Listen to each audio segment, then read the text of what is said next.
think we should teach Kibajuni, and as my talk will say, I have 4 major reasons why Kibajuni should be taught. One is about the history of Kibajuni. These people have been marginalized for so long, and I feel there's need for these people to have their mother tongue taught. Because of the marginalization, the Bajuni people don't want to use their language. They feel it's like inferior using the Bajuni language and stuff like that. So we feel that if we teach it at the pre-primary level and the primary level from grade 1 to 3, at least there'll be that pride at least to reconsider the Bajuni dialect back to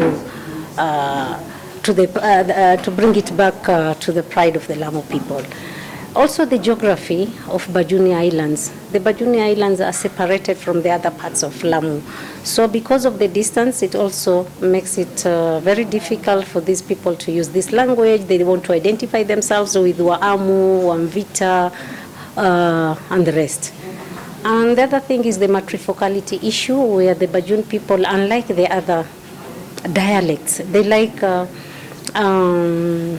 identifying themselves using the maternal spheres, yeah.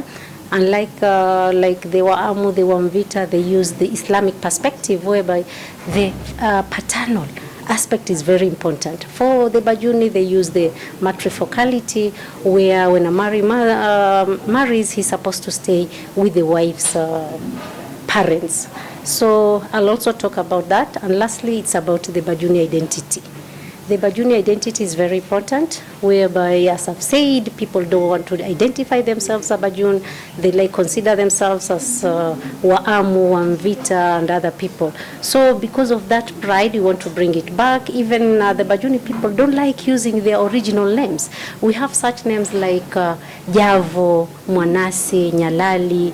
All those names are originally Bajun, but they don't want to identify themselves with the Arabs, with other people, and therefore they are leaving their original names, leaving their culture, leaving their traditions to these other people. So we really want that identity to remain among the Bajuni people. So those are the main reasons that that's why I'm advocating for the teaching of the Bajuni dialect. And still, in the Bajuni areas, we have the majority of the students being Bajun themselves. Very different from Mombasa and Lamu, where we have a mixture of these other different tribes.